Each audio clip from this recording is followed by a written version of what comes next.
L'info éco avec Capital. On commence par l'info pratique Capital. C'est officiel, le site pour déclarer vos revenus en ligne est ouvert. Dès aujourd'hui, les Français vont pouvoir communiquer au fisc les revenus qu'ils ont perçus en 2018.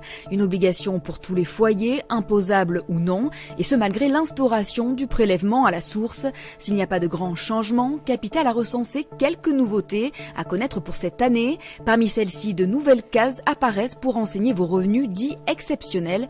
Retrouvez donc tout le détail de ces modalités inédites sur notre site.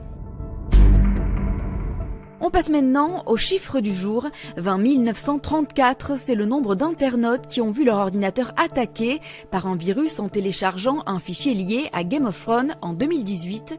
Alors que la saison 8 revient en France le 15 avril prochain, une étude d'un leader de la cybersécurité met en garde les fans qui seraient tentés de pirater la série. Selon Kaspersky, les épisodes de Game of Thrones représentent à eux seuls 17% des contenus infectés par des programmes malveillants, et ce sur les sites de téléchargement illégaux, et ce sont notamment les premiers et les derniers épisodes de chaque saison qui sont les plus infectés par les pirates. Vous êtes donc prévenus. Le coup de gueule du jour est poussé par des hôteliers du sud de la France contre Booking pour dénoncer les pratiques du leader de la réservation en ligne. Plusieurs établissements du Cap d'Agde ont décidé de faire exploser leurs prix sur la plateforme. Près de 15 hôtels de cette station balnéaire de l'Hérault ont donc affiché des tarifs de chambre autour de 1 000 € la nuit.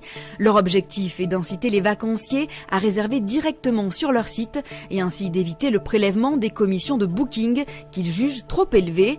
L'entreprise américaine se justifie par l'importance de la somme investie dans le marketing ainsi que le référencement de cette destination. On termine par les impacts du temps partiel sur votre future retraite. On n'y pense pas toujours, mais travailler à temps partiel peut avoir des conséquences négatives sur le niveau de votre pension. Dans le cas d'une activité à temps réduit, les cotisations vieillesse par exemple sont calculées sur la base d'un plafond réduit. Ça a ainsi pour conséquence de faire diminuer votre future pension. Afin de limiter ces différents préjudices financiers, il existe heureusement quelques solutions. Des solutions à retrouver sur notre site capital.fr. C'était l'info éco avec Capital.